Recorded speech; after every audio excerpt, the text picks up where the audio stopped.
point this morning is running the race of faith is not easy, and it has challenges.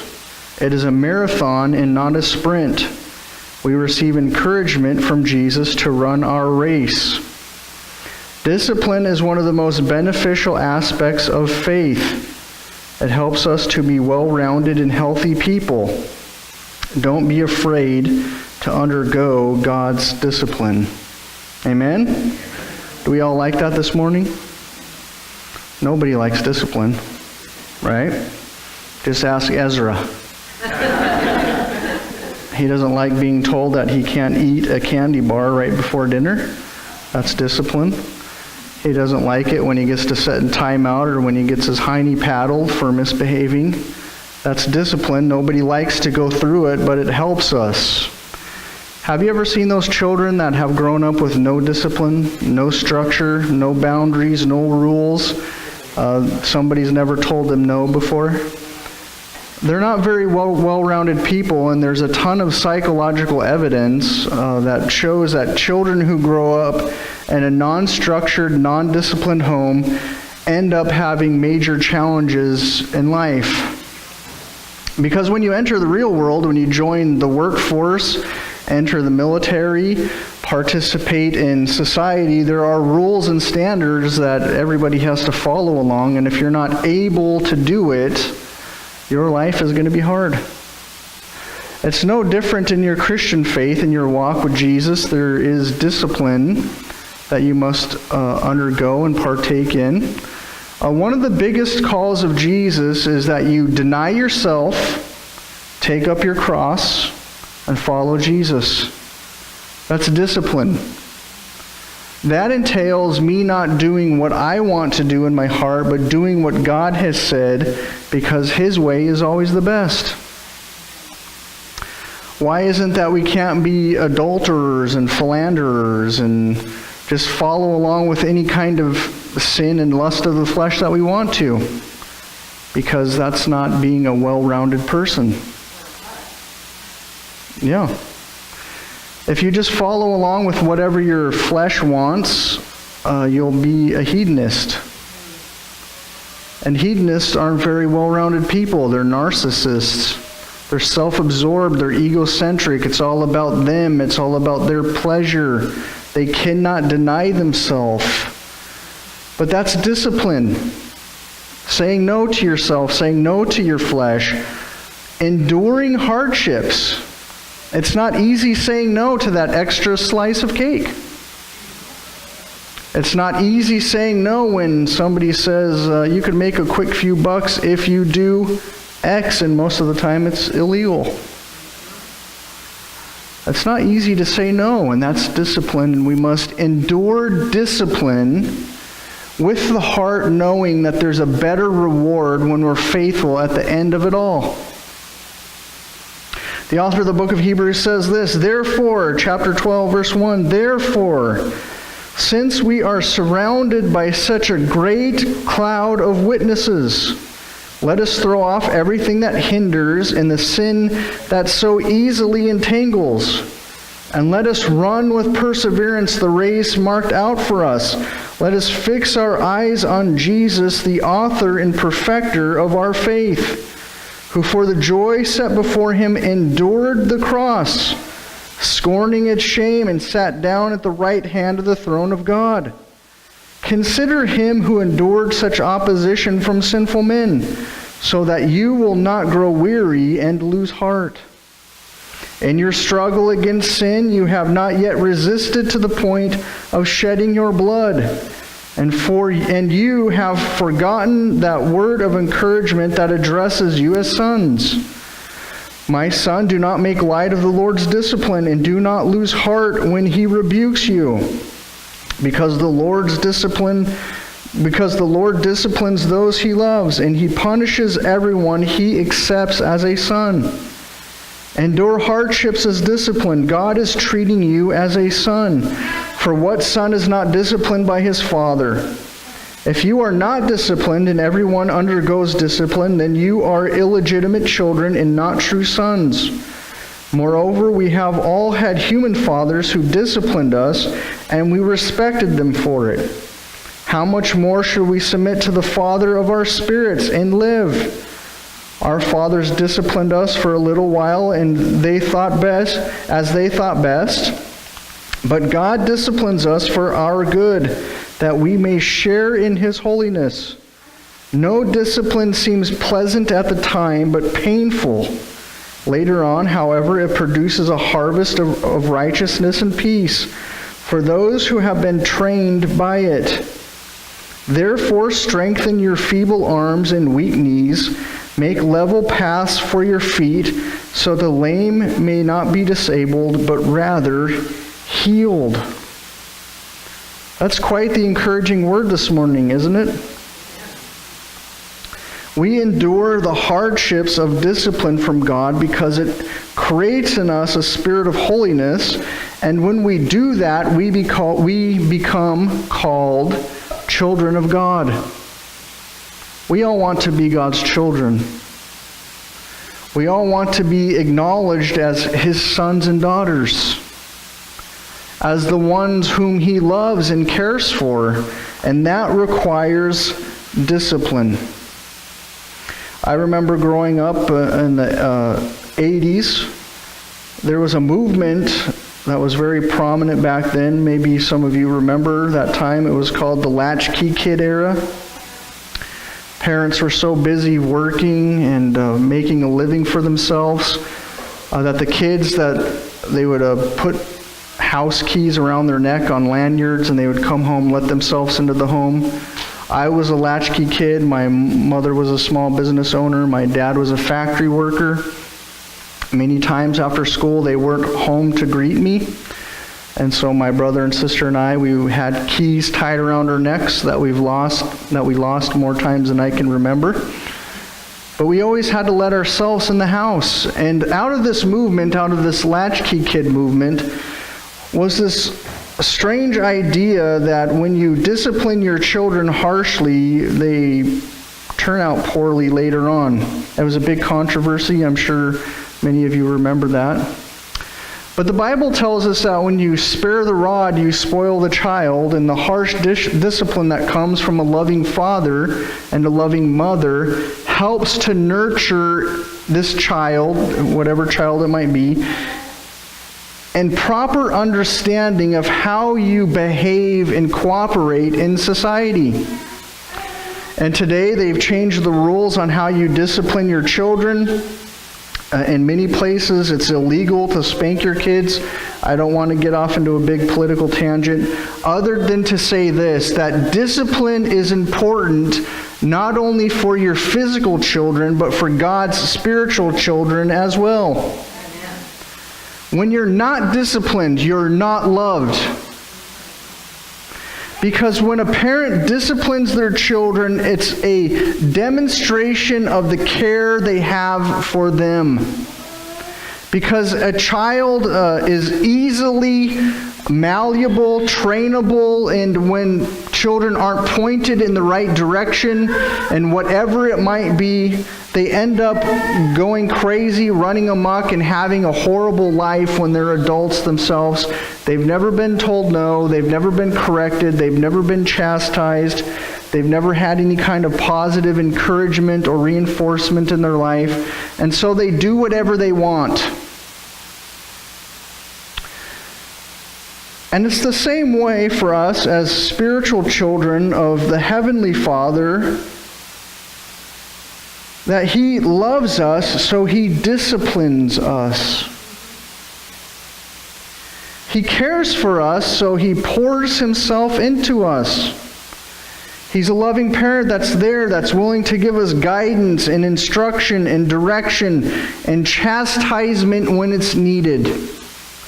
There are very many Christians today that need a spiritual spanking. Can I get an amen to that? And we must not be afraid of discipline because it helps us grow. As children, I'm sure we all remember doing something wrong or behaving badly or doing something to cause chaos in the family, and we were quickly set back on course. And if we weren't set back on course, we would be like rudderless ships, smacking into each other in the stream of life, causing chaos and confusion. But the gentle correction, or even the harsh correction that came from a loving parent, made sure that we stayed on course. And we need to stay on course. Amen? And it's interesting the way that the author of the book of Hebrews puts it. He uses some very descriptive language to illustrate to us just what this looks like. Did you guys catch that in there? First of all, he references back to the people he talked about in chapter 11. Therefore, since we are surrounded by such a great cloud of witnesses, do we remember that? Do you remember the way that the author of the book of Hebrews described them? He said, some faced jeers and floggings, while others were chained and put in prison. They were stoned. They were sawed in two. Can you believe that? They were sawed in two. They were put to death by the sword. They went about in sheepskins and goatskins, destitute, persecuted, and mistreated. The world was not worthy of them, and so we have this great cloud of these witnesses who have gone on before us, endured the most brutal, torturous conditions a human could ever imagine, and yet they remained faithful. You see, every single one of us, we stand on the shoulders of giants. We stand on the shoulders of generations of people who have gone on before us. Just think about all the people who came before you. The author of the book of Hebrews lists some very important men. Abel and Abraham and Moses and David and Joshua and all the prophets of the Old Testament. He lists them, goes through them by name. But what about for us, people who are 3,000 years removed from the time of David? We still have giants to look back upon, don't we? Mother Teresa and Billy Graham, Father Damien of Molokai, Bill McChesney. All these great men and women of the faith who endured hardships and correction. They weren't out doing whatever they wanted to do. They followed a very disciplined life because at the end of the journey, they received the prize that comes from running the race faithfully. Therefore, since we are surrounded by such a great cloud of witnesses, all the great men and women who have gone before us, let us throw off everything that hinders and the sin that so easily entangles, and let us run with perseverance the race marked out for us. This is amazing imagery. Has anybody in here ever ran a race? A marathon, a half marathon, 100-yard dash, turkey trot in elementary school? Anybody? I'm sure we've all ran one race or another. The sack races, three-legged races. As kids, we all run races. It's fun in PE or in recess time to see just what kid is the fastest kid in school. And the imagery that the author of the book of Hebrews used to describe us is that we're running a race. And we're not talking about a nice, softly paved rubber track that they have at the high school. Have you seen that? It even kind of bounces when you take a step. It's easy on the knees, easy on the ankles, easy on the feet. No, the race that the author of the book of Hebrews describes is a cross-country race. Hills and valleys, peaks and plateaus, muddy terrain, rocky terrain, sandy terrain, briars and thorn bushes along the way. This past week when we were on spring break, my wife and I decided to take a walk. So if you leave our house, you go down Park Avenue, you hit Bay Avenue, you could go down Bay Avenue, walk on the beach, and then come back where Pacific Pine State Park is. It's about 3.5 miles round trip. It was easy sledding until we got to the beach. Then we had to walk on the soft sand. And my hips were sore for 2 days afterwards. And I was thinking to myself, my wife said, let's go on a walk. It'll be fun, she said. Walking on the beach in the soft sand is not fun. But this is what running the Christian life, the race of the Christian faith is like. It's not always going to be paved rubber track. It's going to be uphill sometimes. It's going to be downhill sometimes. Sometimes it'll be smooth sailing. Sometimes there will be rocks and boulders and obstacles in your way. Sometimes there will be briar bushes. Sometimes it'll be raining. Sometimes it'll be the hardest thing you've ever done in your life, but yet you do it. You keep your feet moving, one foot after the other one. Because if you stop, you die. We're not talking about a physical death. Obviously, we're talking about a spiritual one. But a spiritual death is so much worse than a physical death. Jesus tells us, don't be worried about the person who could harm you physically. Worry about the one who can kill your spirit. And so we run our race. And there's a huge cloud of witnesses who've gone on before us, some of them who have been sawed in half, standing along the route of the race, encouraging us along. We don't see them, but we can hear them. You can do it. One more step. One more mile. You can do it. And here we are complaining that we have 3 miles left to go uphill. And there's a person that's standing next to you, encouraging you along, who was sawed in half for their faith in Jesus Christ. I thought it was funny. Just the other day I saw a meme on social media. It was a picture of Mel Gibson talking with James Caviezel from the movie The Passion of the Christ. You know, Mel Gibson directed that movie, right? And Jim Caviezel was in full character, dressed up like Jesus, wearing the crown of thorns. You can tell that he had gone through the flogging scene. He was quite bloody and beat up. It was makeup, of course, but the interesting thing is somebody made it into a meme. You have Mel Gibson talking to Jesus, all nice and fresh, clean, washed, showered, shaved, talking to Jim Caviezel, dressed as Jesus, beaten, crown of thorns put upon his head. And the meme says, which is pretty hysterical, and it says, "This is me complaining to Jesus about my problems." And the light of the things that other people have endured makes your suffering seem so small. And it's all about perspective. Some of us may be going through some of the most horrible things a human being could ever imagine. But the point that you must remember is that it can always be worse. And there are people who have gone on before you who have endured it harder, worse than you have.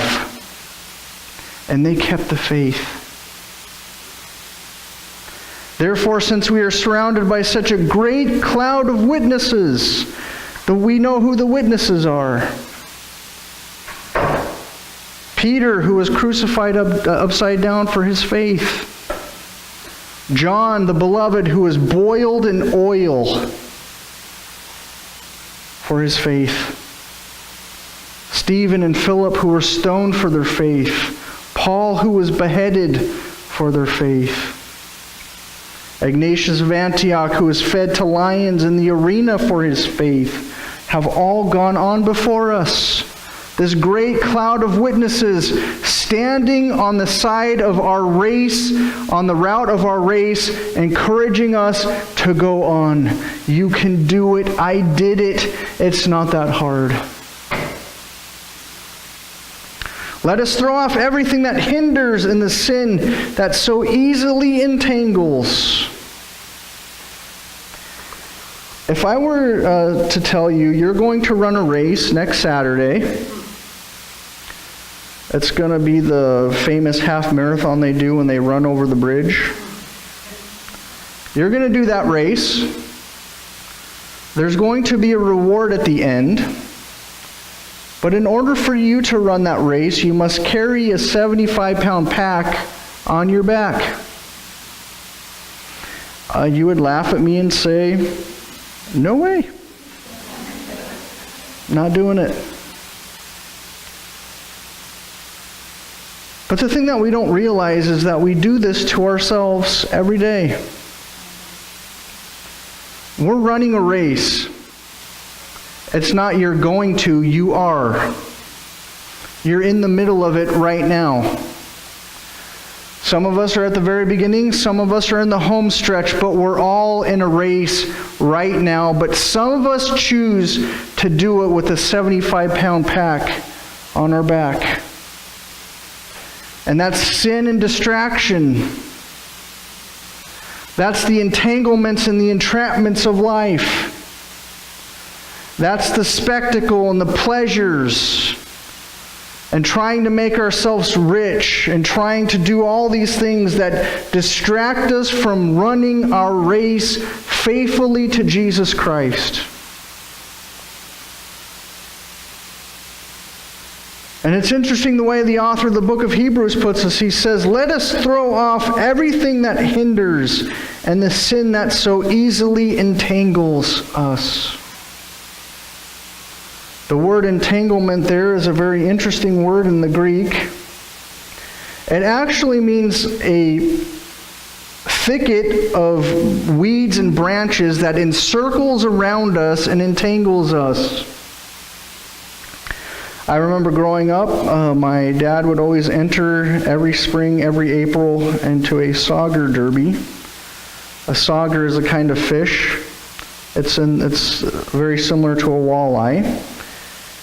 And my dad had this very secret honey hole that was on private property. It was a hole that was part of the sugar factory where my father worked.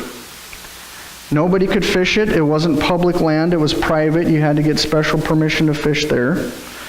But because it wasn't public land, it wasn't maintained. And so there was a trail that you would take from the main road through this private property down to the banks of the Bighorn River. And if you could fish there, you would always win the sauger derby. But the thing about it is, since it wasn't public, it wasn't maintained, and the weeds would overgrow it every single year. You'd have to go through there with a machete or something and clear the path. And I remember doing this one year with my father. He said, "We got to take this path down there. Why don't you go on ahead of me, and I'll get our fishing gear, and I'll meet you down at the river." And I thought to myself, if I get to the hole first, I get my line in the water first, I get the first fish. So I followed down this path, and I quickly got overwhelmed. In Wyoming, they have these nasty, insidious, invasive trees called Russian olive trees. Have you ever seen those before? They have a gray bark, but they have thorns about that big on them. Russian olive trees and Spanish roses and briars, goat head thorns all along the way. And I remember getting a Russian olive thorn stuck in the palm of my hand trying to go through this trail. And I felt entrapped. I felt completely encircled by vegetation, couldn't go forward, couldn't go back. It was all around me. I had a thorn stuck in my hand, a fishing pole in the other hand, a creel around my shoulders, and I was like, what am I going to do? But that's sin. It entangles us, it entraps us, it encircles us. It's all the way around us, not just in the front, but in the back too. Not just in the back, but on the sides. It's all around us. We feel like we can't go forward, we can't go backwards. There's no progress to be had.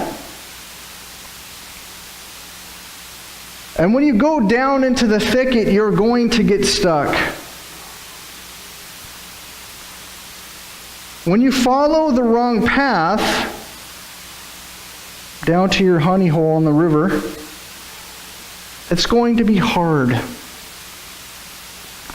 So not only do we foolishly put on 75-pound packs to run our race, but we see, oh, there's a path right there. It doesn't look too bad.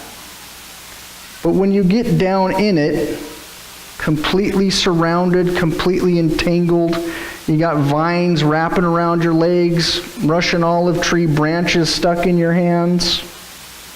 Can't move forward, you can't move back. The question is, why would you make it any more difficult than it already is? And yet we do. It's the small things. Solomon tells us that it's the foxes that spoil the vine. You see, the farmers, they plan for drought. They plan for pestilence. What they don't plan on is the foxes coming in the middle of the night and eating their grapes. But it's the small things. It's the subtleties of sin. Most of us here aren't murderers. Most of us here aren't rapists or extortionists. But it's the little sins. The little white lie here, the little white lie there. The I'll just kind of fudge this over here type of thing nobody will ever notice. It's the sins done in secret behind closed doors that nobody sees but you. It's those small things that make your life impossible.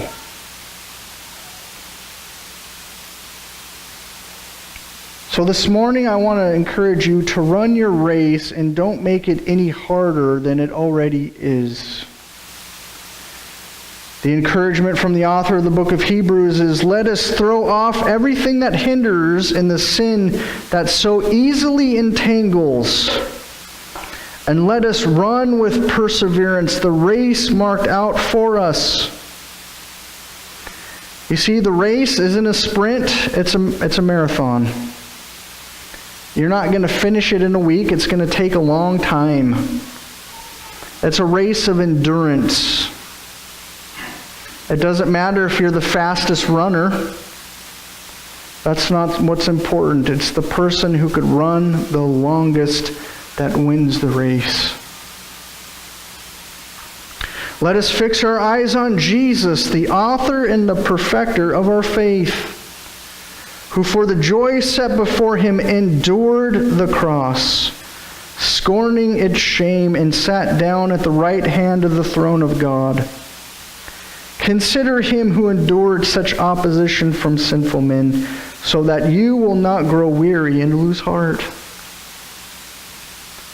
You see, not only do we have this great cloud of witnesses of people who have gone on before us, people who have endured incredible obstacles and odds in life and yet remained faithful to God, we have God himself. I've said it 100 times before, we don't worship a God who's an absentee landlord, who is aloof and far off and not involved in our circumstances.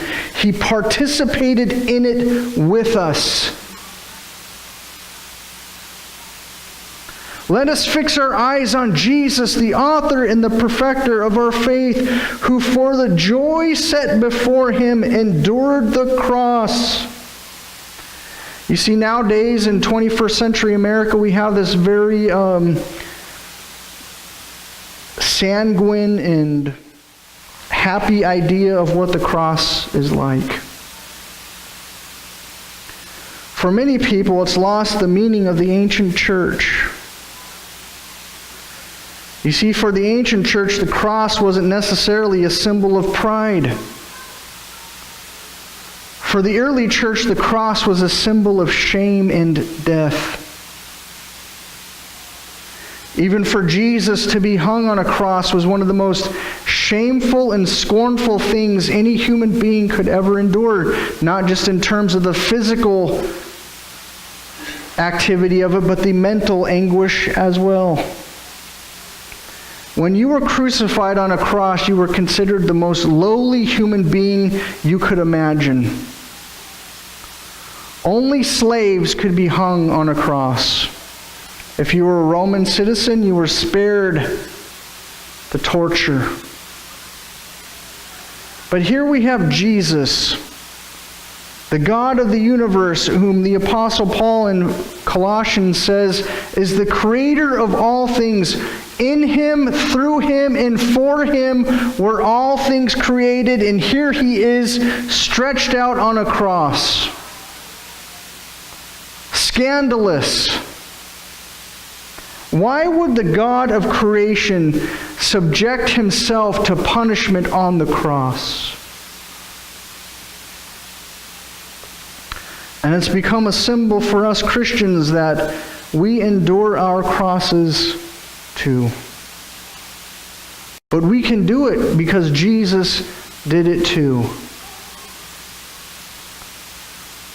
You see, Jesus isn't described as one of these kingly gods like Zeus or Thor or Odin.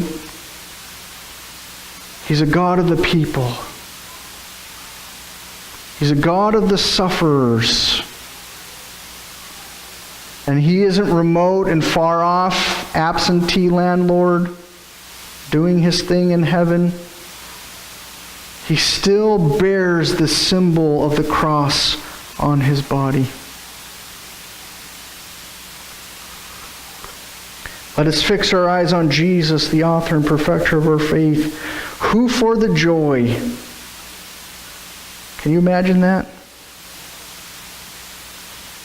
It's amazing that the author of the book of Hebrews included that in there. Who for the joy set before him endured the cross, scorning its shame, and sat down at the right hand of the throne of God. Consider him who endured such opposition from sinful men, so that you will not grow weary and lose heart. In your struggle against sin, you have not yet resisted to the point of shedding blood. If you think you have it hard, look at Jesus. You haven't been asked 1/100th of what Jesus has been asked to do. And you see how many times the author of the book of Hebrews uses the word endure in that stretch of passages? Who for the joy set before him endured the cross. Consider him who endured such opposition from sinful men. And then if you move down to verse 7, the author of the book of Hebrews says something very interesting. Endure, you. Not Jesus, not somebody else, not your mom, not your dad. You can't get into heaven riding in the coattails of anybody else who's gone before you. You endure hardships as discipline. You see, nobody else can run your race but you. And for some people, it is extremely difficult, no matter what circumstance it might be. Maybe you got dealt a really bad hand in life. You run your race. Maybe you're like the people born without any limbs. You run your race. Maybe you're like the people who were born addicted to something. You run your race. Maybe you were born into a broken family. You run your race. You see, it's not about the circumstances surrounding your race. It's about you in the process. Endure hardships as discipline. God is treating you as sons. For what son is not disciplined by his father? If you are not disciplined, and everyone undergoes discipline, then you are illegitimate children and not true sons. If your life is easy, you need to question what your relationship to God is really like. And many people in the Christian faith today have this idea that Christianity is going to be easy peasy. Just listen to any of the TV preachers. They'll tell you that God wants you to be healthy and wealthy. Tell that to Peter and John and James and Ignatius of Antioch and Paul. Their life was not easy. The Apostle Paul in the book of Corinthians enumerates his difficulties. 3 times I endured the lashings, 40 lashings minus 1.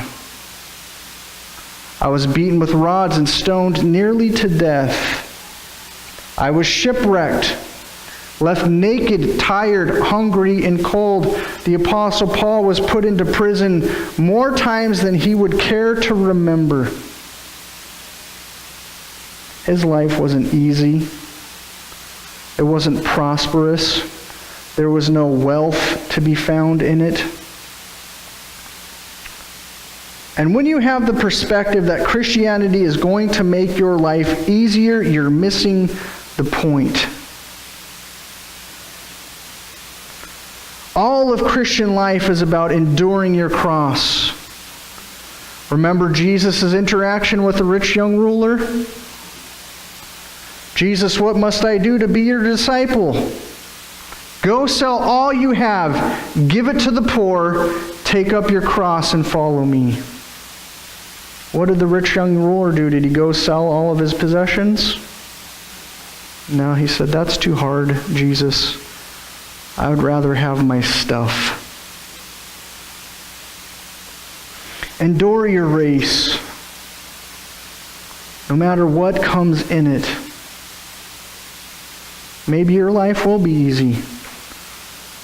Run your race. Maybe your life seems insurmountable, unconquerable odds, indomitable problems. Run your race. No discipline seems pleasant at the time, but painful. I don't ever remember a time getting a spanking from my dad and come away with the thought, that was enjoyable. It's not meant to make you feel good. It's meant to correct you, to chastise you, to set you back on the right path. And it is so easy, and I have seen it over and over and over again. People get saved by faith through grace. Their life radically changes. The weight of the world is lifted off their shoulders. They've been given new life, the breath of God put back into them. And the first obstacle they hit, they turn away and say, why would God do that to me? And they walk away from the faith. And they sacrifice it all over a problem.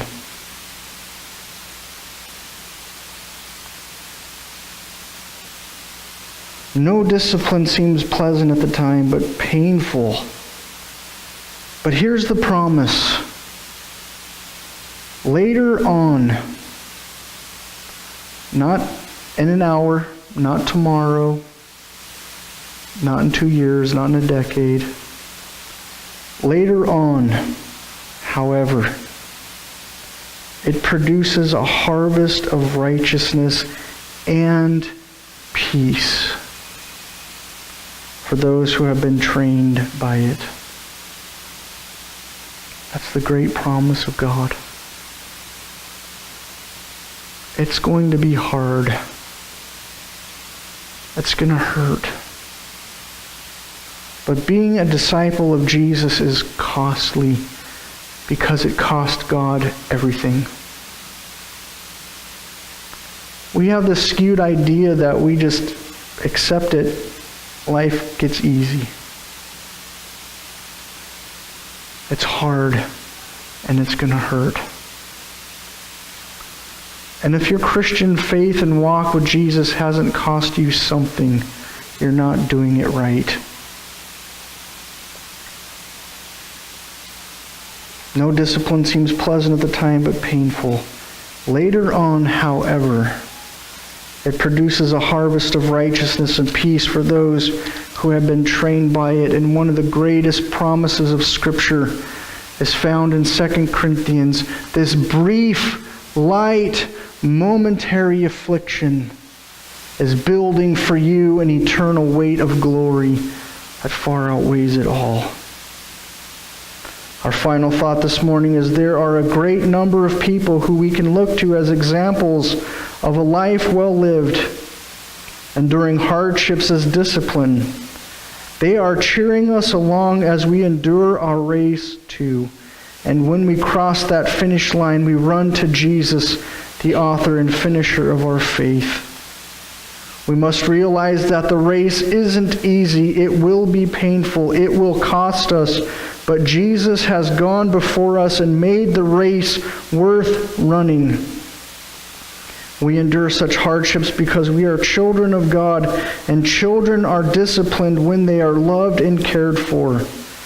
God disciplines us for our good, and that discipline will provide us a tremendous harvest that we can barely fathom.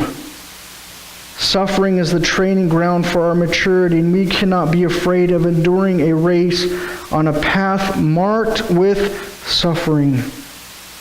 Tertullian, the ancient church father, said, "The blood of the martyrs is the seed of the church, because when we are faithful to running our race, those who come after us will have an example to help them in their race." Run your race with faithful endurance, accepting the discipline of God with gratefulness. You're running your race, you're bruised and scraped and torn, battered, bloodied, beaten down, tired.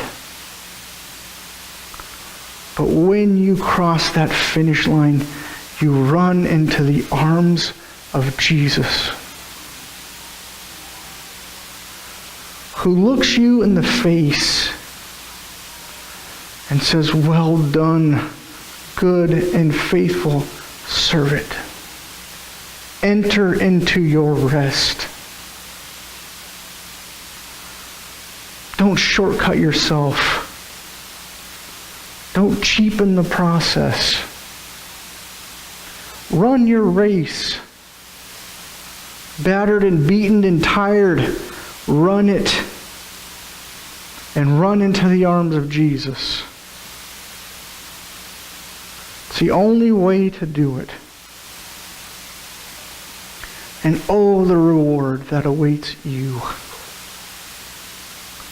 Your heart can't even fathom what waits for you on the other side of the finish line. You're running home.